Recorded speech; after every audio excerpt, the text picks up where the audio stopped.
வாழைத்தண்டு பொரியல் சிம்பிளாக டேஸ்டி எப்படி செய்யலாம்னு பார்க்கலாம். ஒரு பேனில் எண்ணெய் ஊற்றி 1 ஸ்பூன் கடுகு பொரிஞ்சவுடனே 1 ஸ்பூன் உளுத்தம்பருப்பு 1 ஸ்பூன் கடலைப்பருப்பு சேர்த்துக்கோங்க.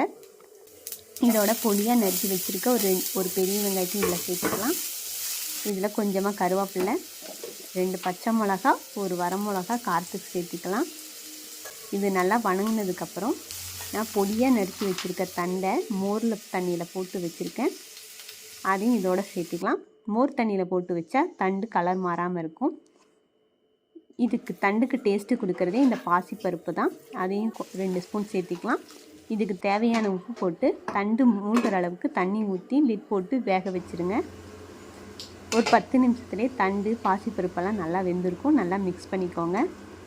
இதோட கடைசியாக தேங்காய் துருவல் 2 ஸ்பூன் போட்டு நல்லா மிக்ஸ் பண்ணி விட்டால் டேஸ்டியான தண்டு பொரியல் ரெடி. இது மாதிரி வீடியோஸ் பார்க்கணுன்னா நம்ம சேனலுக்கு லைக் பண்ணுங்கள், சப்ஸ்கிரைப் பண்ணுங்கள்.